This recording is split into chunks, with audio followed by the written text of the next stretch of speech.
Hello বন্ধুরা, প্রতিদিনের মতো আবারও নতুন একটি পর্ব নিয়ে আপনাদের সামনে চলে এসেছি। আশা করি সবাই ভালো আছেন, সুস্থ আছেন। আজ শ্রাবণ মাসের তৃতীয় দিন। আজ মাতৃ সম্মেলনের তৃতীয় পর্ব। পুরো ভিডিওটা স্কিপ না করে প্রথম থেকে দেখতে থাকুন, আশা করি খুব ভালো লাগবে।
মাতাল হাওয়া করছে বহন মুছু মুছু গন্ধে সে তো মায়ের রক্তরাঙা তরুণ ফুটাছে ওই মাতাল হাওয়া করছে বহন মুছু মুছু গন্ধে সে তো মায়ের রক্তরাঙা তরুণ ফুটাছে ওই সরসরিয়ে নদীর জলে কেউ কেটে বিপুল তরঙ্গে আজ মেঘ ছায়ায় কবির মায়ায় পরাণ ভরায় রে অরূপী ভঙ্গে মায় এসেছেন মায় এসেছেন মায় এসেছেন রে মায় এসেছেন নদীর ঘরে মায় এসেছেন রে আজ বিশ্ব সাজে নবীন সাজে করতে বরণ রে জগৎ মাতাকে তোরা শঙ্খ বাজা ঘণ্টা বাজা শঙ্খ বাজা ঘণ্টা বাজা উলুল ধ্বনি রে মায় এসেছেন আবার ফিরে ওদের ঘরেতে মায় এসেছেন মায় এসেছেন মায় এসেছেন রে মায় এসেছেন মোদের ঘরে মায় এসেছেন রে কাটবে মনের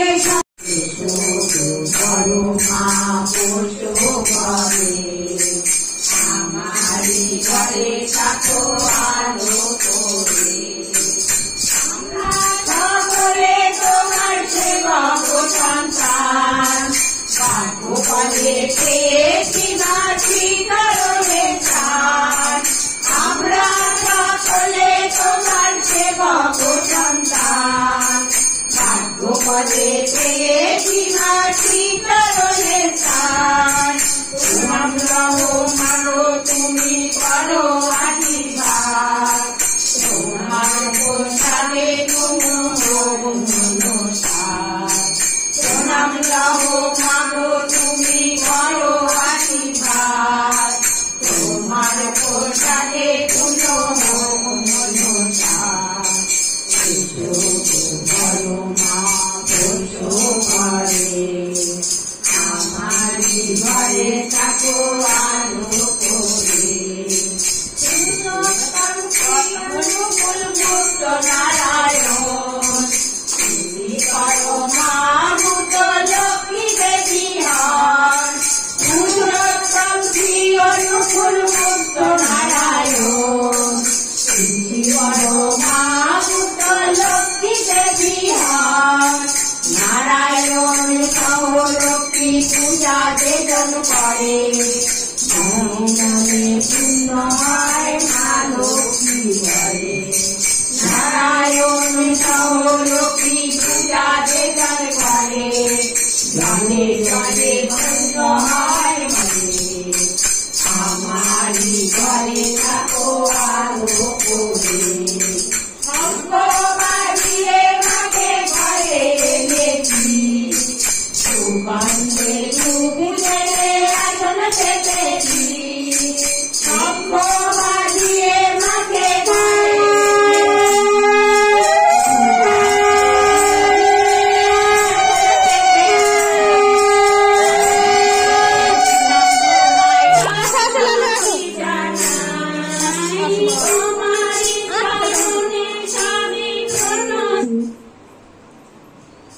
ঋত্বিক দেবতা পিতা মাতা পরিবার সবাইকে আমার জয়গুরু। যে আমার স্বামী নিয়েছে কিন্তু আমি নিতে পারলাম না। তারপরে এবারে ছেলেটাকে বললাম যে দীক্ষা দেব। তারপরে ছেলেটার দীক্ষা দেওয়ার পরেই প্রায় পরে পরে আমিও নিয়ে নিলাম। তিনজনেই দীক্ষিত। বাবা মায়ের বা আমার দীক্ষিত সবাই যে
তুলিয়া নাচরে বদন ভরিয়া তোর নাম নিয়া তুয়াহু তুলিয়া নাচরে হোক না কেন পাঠার নিতাই নামেতে যাইবে বলিয়া রে হোক না কেন পাঠার। প্রত্যেকের চরণে আমার কোটি কোটি প্রণাম। এখানে উপস্থিত আমার সকল মায়েদের শ্রেণীভেদে আমার প্রণাম ও জয়গুরু। আমি আমার মায়ের এই শ্রাবণ মাস বা জন্ম মাস পড়েছে। আমার মায়ের মাতৃ সম্মেলন আজ কেন্দ্রে কেন্দ্রে উদযাপিত হচ্ছে। তো সেই কারণে আমি আমার মায়ের সম্পর্কে আমার আলোচনা করার মতো মানে ঠাকুরের কথা বা মায়ের কথা বলার মতো আমার ক্ষমতা তেমন নেই। তবুও আমি তাদের সম্পর্কে দুই এক কথা বলার চেষ্টা করছি। আজ কালী পূজা, লক্ষ্মী পূজা বা যাই করো না, নিজে লক্ষ্মী না হলে মা কিছুই তোমার হবে না। তো আমাদের নিজেদের কিভাবে লক্ষ্মী মানে হয়ে উঠতে হবে বা বড় মায়ের যে আচার আচরণ, ঠাকুর যে বিধি বিধান দিয়ে গেছেন, তো সেটাকে কেমন ভাবে আমাদের মধ্যে নিজের জীবনে আমাদের মানে নিজের জীবনে সেগুলো আমাদের চালনা করতে হবে বা সেগুলো নিজেদের জীবনে তার কর্ম তার বিধান মাফিক চলতে হবে, তার হয়ে ওঠাটাই সেটাই তিনি নির্দেশ বা তার আদেশ। তো আমার মা দেখুন সেই গৃহকোণা বা সেই গৃহের ভিতরে থেকে মা কেমন ভাবে সেই লক্ষ্মীবন্ত হয়ে আজকে মা ঠাকুরকে সেবা করে, একমাত্র সেই স্বামী সেবাই তার কাছে ইষ্ট সেবাই তার আসল সেবা। তো তাকে মা সেই স্বামীকেই ভক্তি করে শ্রদ্ধা করে আজকে তাকে ঠাকুর মানে জ্ঞানে পূজা করে, স্বামীকে দেবতা জ্ঞানে পূজা করে আজকে সে সকলের সামনে আর জগৎজননী বড় মা হয়েছেন এবং ঠাকুর সবার কাছে আজ পরম পিতা। তো আজকে সেই রূপ ভাবে আজ তার আচার আচরণে আজ আমাদেরকেও সেইভাবে তার মতো হয়ে ওঠার চেষ্টা করতে হবে। তো দেখুন আজকের আমাদের মায়েদের কেমন ভাবে চলার নির্দেশ বা আদেশ আমার ঠাকুর দিয়ে গেছেন যে আজকের ব্রহ্ম মুহূর্তে মানে প্রত্যুষে আজ একটা সামান্য একটা টাকার মাধ্যমে ঠাকুর আজ সমস্ত সমস্যা দিন যখন প্রথম আমরা শুরু করছি সেই দিনের প্রথম আরম্ভতে কি সুন্দর একটা কাজ ঠাকুর দিয়ে গেছেন যে ইষ্টপ্রীতি। তো এই একটা টাকার মাধ্যমে আমাদের জীবনটাকে পুরো বদলে দিয়ে গেছে। আজ যে দিন পড়েছে এই দিনে দেখুন একটা টাকায় কিছুই হয় না, তবুও দেখুন সেই একটা টাকা আজ আমাদের সমস্ত ইষ্ট গুরু ভ্রাতারা আজকে কি করছেন না, সেই একটি টাকা হাত জোড় করে তার চরণে শ্রীচরণে সকালবেলা উঠে নিবেদন করছে। তো এই একটা টাকা দিয়ে দেখুন আজকে তার চরণে নিবেদন করার পরে আজ সারাটা দিন তারা নিজেরা যে যার কাজে কর্মে ব্যস্ত থাকছে। তো সেই ক্ষেত্রে দেখা যাচ্ছে সেই একটা টাকার বিনিময়ে আজকের আমাদের জীবনকে কিভাবে সুরক্ষা দিচ্ছেন তিনি। সেখানে কত মানুষের কত মানে জনসেবার কাজে সেখানে আজকে এই টাকাটা মানে এরকম ভাবে সেখানেও সেবার কাজে লেগে যাচ্ছে। তো দেখুন আজকে আমার শ্রীকৃষ্ণ অর্জুনও বলে গেছিলেন, শ্রীকৃষ্ণ অর্জুনকেও বলেছিলেন যে অর্জুন দিনের উপার্জন প্রথম উপার্জন যদি আমাকে না দিয়ে যারা গ্রহণ করে তাহারা মানে চৌর্যবৃত্তি তাদের গ্রহণ করা হয়। তো এইভাবে দেখুন ঠিক মানে মহেশ্বরও ঠিক একই কথা বলেছেন যে আজকে আমার দিনের উপার্জন প্রথম উপার্জন যারা ভগবানকে না নিবেদন করে নিজেরা গ্রহণ করে সেটা একটি মানে ব্রাহ্মণকে হত্যা করলে যে পাপ করা হয় ঠিক সেই রকম ভাবে এই মানে যারা এই অর্ঘ্য ভগবানের উদ্দেশ্যে না দিয়ে গ্রহণ করে ঠিক সেই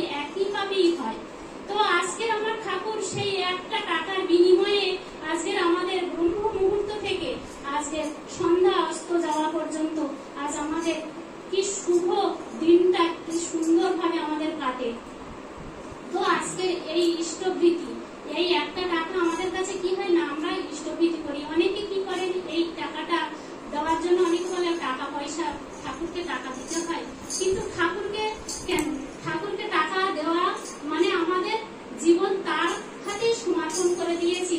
বাসি কাজকর্ম সেরে যেমন হাঁড়িতে করে দুটো চাল নিয়ে আমাদের নিজেদের খাওয়ার জন্য আমাদের চিন্তা থাকে, স্বামী, ছেলে, শ্বশুর, মানে এতক্ষণ মাতৃ সম্মিলন হলো, আমরা এখন বাড়িতে চলে এসেছি। শ্রাবণ মাসের আজ তৃতীয় দিন, মাতৃ সম্মিলনের তৃতীয় পর্ব।